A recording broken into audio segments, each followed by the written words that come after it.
राधे राधे दोस्तों, कैसे हो आप सब। उम्मीद है अच्छे होगे। मैं भी बहुत बढ़िया हूँ। स्वागत है आपका आपके अपने YouTube चैनल में स्टार्ट विद आदित्य में। दोस्तों, हमारी हिंदी की 3 क्लास ऑलरेडी हो चुकी हैं। पिछले बीते कुछ एक दो दिनों में आपकी हिंदी की क्लास नहीं आ पाई है। उसका दोस्तों कुछ कारण रहा, कुछ ऐसा समय आन पड़ा कि मैं आपके लिए क्लास नहीं बना पाया। चलिए, कोई बात नहीं। हम आज से शुरुआत करते हैं। जो हमारी 3 क्लास हो चुकी थी, मैंने आपको बताया था कि चौथी क्लास जो हम रखेंगे वो अपनी क्वेश्चंस की रखेंगे कि वर्णमाला के चैप्टर से स्वर और व्यंजन से कितने प्रश्न बन सकते हैं। दोस्तों, बोर्ड पे आप देख पा रहे होंगे, ये जितने भी प्रश्न हैं आप बोर्ड पे एक बार देखिए। ये सारे प्रश्न दोस्तों आपके किसी न किसी एग्जाम में आए हुए हैं और ये प्रश्न दोस्तों बहुत ही ज्यादा इंपॉर्टेंट है। दोस्तों, जैसा आप मेरा साथ दे रहे हो ऐसे ही देते रहो। आपने 0 से यहाँ तक ला दिया है तो आप आगे भी मुझे ले जाएंगे। मुझे आप पे पूरा भरोसा है और अपने आप पे भी पूरा भरोसा है। तो चलिए दोस्तों, 3 क्लास हमारी हो चुकी थी, उनको एक बार रिवाइज कर लेते हैं। हमने वर्णमाला की पहली क्लास करी थी जिसमें हमने बेसिक इंट्रोडक्शन दिया था, क्या क्या होता है वर्णमाला में, स्वर व्यंजन। दूसरी क्लास हमारी थी स्वर की। हमने स्वर को खोल के उसको दोबारा से पढ़ा था, कितने प्रकार के स्वर होते हैं, क्या क्या स्वर हैं, ये सब हमने पढ़ा था। और स्वरों का वर्गीकरण भी किया था। और दोस्तों, जो उसमें हमने मात्रा विचार को भी पढ़ा था, सघोष अघोष। और हम अब बात करते हैं व्यंजनों की। तो दोस्तों, तीसरी क्लास हमारी व्यंजनों की रही थी जिसमें हमने व्यंजनों के बारे में पूरा पढ़ा था। तो हमारा ये चैप्टर जो हमारी चौथी क्लास है, ये बड़ी ही मुख्य होने वाली है कि आपके एग्जाम में कौन कौन से प्रश्न बनेंगे, वर्णमाला में से कौन कौन से प्रश्न बन सकते हैं। तो कुछ प्रश्न दोस्तों मैं आपके लिए, और बहुत ज्यादा प्रश्न कराना चाहता, करीब मैं 50 प्रश्न कराना चाहता था, 50, लेकिन किसी कारणवश बोर्ड पे इतने ही प्रश्न बन पाए और कुछ सामग्री ना होते हुए वो 50 प्रश्न हम नहीं कर पाए। लेकिन मैं आपके लिए वो जरूर कराऊंगा। कुछ दिनों में हम इंट्रोड्यूस करने वाले हैं अपना एक बैच, जो कि PYQ बैच होगा, यूपीएसआई का है ना। तो और यूपी कांस्टेबल का हिंदी के जितने प्रश्न यूपीएसआई यूपी कांस्टेबल में आए हैं वो उसमें कराए जाएंगे। और जीएस का भी PYQ बैच दोस्तों होगा। और एक बैच और दोस्तों मैं आपके लिए चालू करूंगा, जो कि 6 तारीख से यूजीसी नेट जेआरएफ के पेपर है दोस्तों। वो 6 तारीख से आपको यूजीसी नेट जेआरएफ के PYQ देखने को मिलेंगे। सेकंड पेपर में पॉलिटिकल साइंस और फर्स्ट पेपर में PYQ मिलेंगे दोस्तों। तो इन सब चीजों के लिए और करंट के वीडियो आपको मिल रहा है दोस्तों। दिल्ली पुलिस के लिए आपको करंट कंटिन्यूस मिलेगा, आप अपलोड होना शुरू हो जाएगा दोस्तों। तो इन सब चीजों के लिए चैनल को लाइक जरूर करें दोस्तों। चलिए चलते हैं पहले प्रश्न की ओर। पहला प्रश्न दोस्तों, हिंदी में ध्वनियां कितने प्रकार की होती हैं। तो आप याद करिए कि मैंने आपको ध्वनियों को कितने प्रकार की बताया था।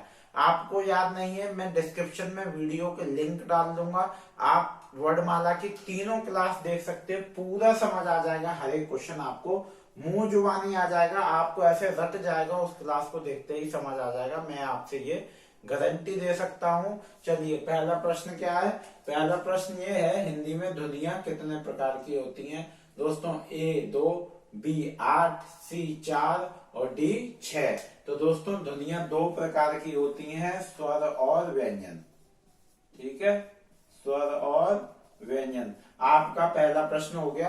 एक और बात दोस्तों याद रखिएगा, हिंदी जब भी यूपीएसआई में करें तो टाइम मैनेज करना जरूरी है। और हिंदी एक ऐसा विषय है जो कि आपका टाइम बहुत बचा सकता है। आप मैथ और रीजनिंग के लिए आप इससे टाइम बचा सकते हैं। दूसरा प्रश्न है दोस्तों हमारा, निम्न में अल्पप्राण व्यंजन कौन सा है। इनमें से अल्पप्राण व्यंजन कौन सा है। तो दोस्तों याद करिएगा, मैंने आपको अल्पप्राण व्यंजन क्या बताया था। जिनसे प्राणवायु कम, जिनके उच्चारण में प्राणवायु कम खर्च हो, वो अल्पप्राण व्यंजन कहते हैं। उच्चारण में क्या हो, उच्चारण में प्राणवायु कम खर्च हो। ठीक है, समझ गए आप। और पूरा समझने के लिए आप तीनों क्लास को जाके जरूर देखें। जीएस की क्लास भी देखें। तो वो क्या होती है, अल्पप्राण होते हैं इसमें। अब आप बोल के देख लीजिए, ठीक है। घा, घ, ख, बहुत ज्यादा प्राणवायु यूज हो रही है, बहुत ज्यादा हवा निकल रही है। अब आगे क्या, ठ, बहुत ज्यादा। अब ग, बहुत कम। तो इसमें जो सही उत्तर होगा वो क्या होगा दोस्तों, ग। हमने बोल के देखा, उच्चारण करके देखा, तो गा में प्राणवायु बहुत कम खर्च हो रही है। तो आपका उत्तर क्या हो गया, गा आपका सही उत्तर हो गया। चलिए प्रश्न नंबर 3 की ओर चलते हैं। प्रश्न नंबर 3 है, ह्रस्व, दीर्घ और प्लतु क्या है। ह्रस्व, दीर्घ और प्लतु क्या है, ये दोस्तों मैंने आपको बड़े अच्छे से कराया था, मुझे ये बिल्कुल याद है। तो ए है स्वर, बी व्यंजन, सी मात्रा और डी विसर्ग। तो दोस्तों ये क्या है, ये स्वर के प्रकार हैं। तो ये क्या है, स्वर हैं। चलिए अगला प्रश्न है, प, फ, ब, भ, म कौन से व्यंजन है। एक कंठ, मैंने आपको बताया था जो जिनका उच्चारण कंठ से होता है। बी दंत, जिनका उच्चारण में दांतों का प्रयोग होता है। सी ओष्ठ, जिनके उच्चारण में होठों का प्रयोग होता है। डी तालव्य, जिनके उच्चारण में मुंह के ऊपरी सतह का पिछले भाग का प्रयोग होता है, उन्हें तालव्य कहते हैं। अब इन्होंने यहाँ पे व्यंजन दिए हुए हैं दोस्तों, मैं इधर आ जाता हूँ एक सेकंड। इन्होंने यहाँ पे व्यंजन दिए हुए हैं, तो व्यंजन को हम पढ़े, प, फ, ब, भ, म। हम इनको एक बार उच्चारण करके देखते हैं। प, दोनों होठों का यूज हो रहा है। फ ही है दोस्तों, होठों का यूज हो रहा है। ब में भी दोस्तों होठों का यूज हो रहा है। भा में भी दोस्तों होठों का यूज हो रहा है। म, तो ये जितने भी दिए हुए इन सब में किसका यूज हो रहा है, होठों का। तो इनका सही उत्तर क्या होगा दोस्तों, ओष्ठ। ये कौन से व्यंजन है, ओष्ठ व्यंजन है, क्योंकि इनके उच्चारण में होठों का यूज हो रहा है। ओष्ठ व्यंजन कौन से होते हैं दोस्तों, उच्चारण में होठों का यूज होता है, उसे ओष्ठ कहते हैं, होठों का प्रयोग। ठीक है, समझ आ गया, यहां तक क्लियर हो गया। 4 प्रश्न आपके क्लियर हो गए दोस्तों। ये सारे प्रश्न दोस्तों याद रखिएगा, ये सारे प्रश्न वेरी वेरी इंपॉर्टेंट हैं, इनको छोड़िएगा नहीं, ये एग्जाम में जरूर आएंगे, वेरी इंपॉर्टेंट है। इसी प्रकार के प्रश्न बनते हैं। हम 5वें प्रश्न की ओर चलते हैं दोस्तों। 5वां प्रश्न, किस स्वर में रा से ऋषि स्वर नहीं है। ठीक है, चलिए देखते हैं किस में नहीं है। आज, कृष्ण, सी कृपा और डी दृष्टि। अगर हम इनका दोस्तों विभाजन करेंगे, इनको बांटेंगे, तो आज में सबसे पहले आज का ही करते हैं। तो आज में क्या आएगा बताइए, आज में आ और प्लस जा, है ना। आज ऐसे ही तो होगा, क्या होगा इनका विभाजन। तो इसमें कहीं रा से ऋषि नहीं आ रहा है, आधा रा कहीं नहीं आ रहा है, तो ये क्या होगा, आज सही उत्तर होगा। चलिए प्रश्न नंबर 6 क्या है, श, श, सा, हा कौन से व्यंजन है। दोस्तों पीछे भी हम ऐसा कर चुके थे। श, श, स, हा कौन से व्यंजन है। ए स्पर्श, बी ऊष्म संघर्षी, सी स्पर्शी और डी प्रकंपी। तो दोस्तों आप इनका उच्चारण करके देखिए, श, श, स, हा। मैंने इनका उच्चारण दोस्तों पिछली भी क्लास में किया था। ऊष्म व्यंजन, ऊष संघर्षी कौन से होते हैं, जिनके उच्चारण में गर्मी पैदा हो, उसे क्या कहते हैं, ऊष्म स्पर्शी। तो इसका जो सही उत्तर होगा वो है बी, क्योंकि इनके उच्चारण में गर्मी पैदा हो रही है। दोस्तों चैनल को सब्सक्राइब करते रहिएगा, वीडियो को लाइक करें, शेयर करें, साथ में बेल आइकन दबा दें, ताकि मैं आपके लिए ऐसे ही प्रश्न लाता रहूं। और दोस्तों वीडियो को एकदम रिलैक्स होकर देखा करो। इस बात की मैं आपको आश्वासन देता हूं कि अगर आप मेरी ये क्लासें देखते हैं, आपको कहीं कुछ और पढ़ने की जरूरत नहीं पड़ेगी। ये सारे नोट्स मेरे द्वारा बनाए गए हैं, इनमें बनाने में दोस्तों समय लगता है। आपके लिए कुछ मुख्य पॉइंट लाना बड़ा ही कठिन काम है, और एक वीडियो को बनने में बहुत समय लगता है। पहले आपके लिए मुख्य पॉइंट लाना, फिर उनको आपको समझाना और फिर उनके क्वेश्चन कराना। तो अगला प्रश्न है दोस्तों, निम्नलिखित में से कौन सी ध्वनि ओष्ठ नहीं है। अब वो बोल रहा है, अभी हमने की थी होठों की, अब वो बोल रहा है इनमें से कौन सी होठों की नहीं है। प, त, ब, म। तो आप बोल के देख लीजिए दोस्तों, प होठों का यूज हो रहा है, ब, बा में ऑटो करो, मा में ऑटो करो, यूज होता है। अब क्या बचा, त, त, ता, ता में दोस्तों होठों का यूज नहीं हो रहा है, तो सही उत्तर क्या होगा, ता। इनमें से कौन सी ध्वनि, ता होष्ठ ध्वनि नहीं है। चलिए, निम्नलिखित में से एक वर्ड व्यंजन है, इनमें से एक क्या है, वर्ड क्या है,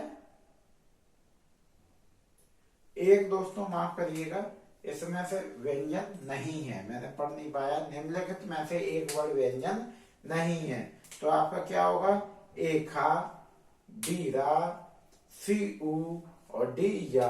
तो दोस्तों व्यंजन इनमें से कौन नहीं है, उ। आपका उ क्या है, ये है स्वर, क्या है, स्वर। चलिए अगले प्रश्न की ओर चलते हैं दोस्तों अगले प्रश्न पर जाने की ओर मैं आपसे यही कहना चाहूंगा कि अब वैकेंसी आया चला है, आप पढ़ाई शुरू कीजिए।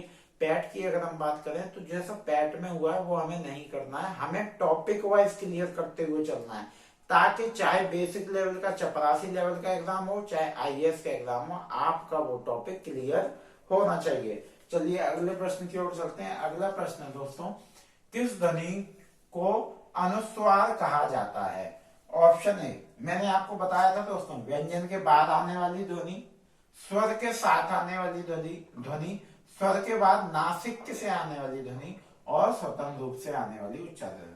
तो दोस्तों अनुस्वार कहा जाता है स्वर के बाद नासिक से आने वाली ध्वनि को अनुस्वार कहा जाता है, जिसमें नाक से भी हवा निकलती है, नाक से भी जिसका उच्चारण होता है उसको क्या कहते हैं, अनुस्वार ध्वनि कहते हैं। चलिए अगले प्रश्न की ओर चलते हैं दोस्तों। अगला प्रश्न है, विसर्ग से बना शब्द कौन सा है।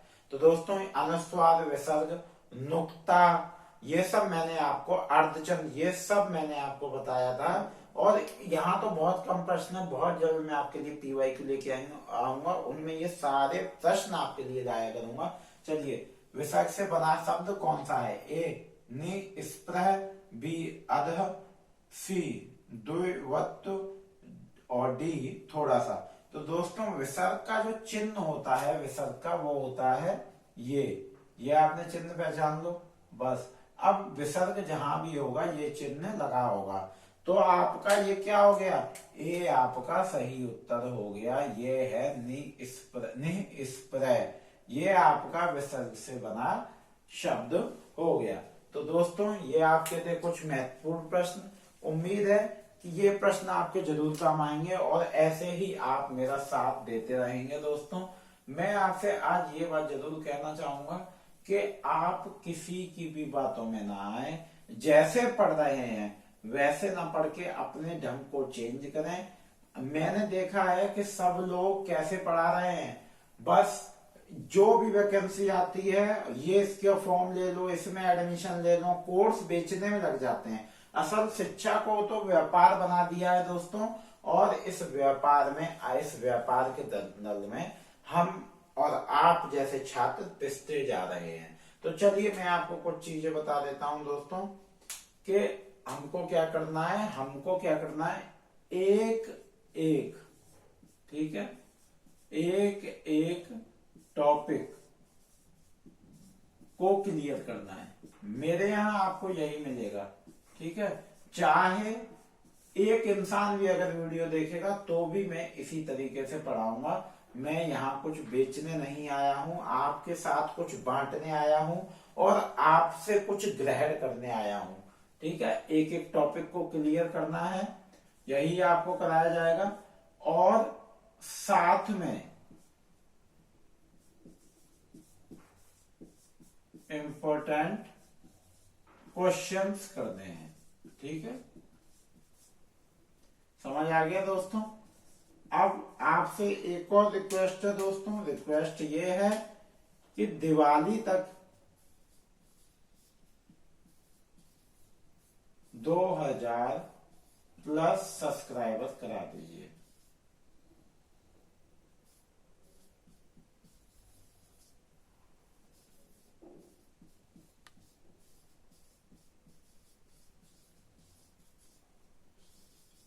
धन्यवाद दोस्तों। उम्मीद है कि वीडियो आपको अच्छी लगी होगी और ये जानकारी आपके काम आएगी। तीनों वीडियो, जीएस के वीडियो, करंट के वीडियो का डिस्क्रिप्शन में आपको लिंक आपको डिस्क्रिप्शन बॉक्स में दे दूंगा। तो वीडियो को पूरा देखें और मिलते हैं अगले वीडियो में। राधे राधे, धन्यवाद।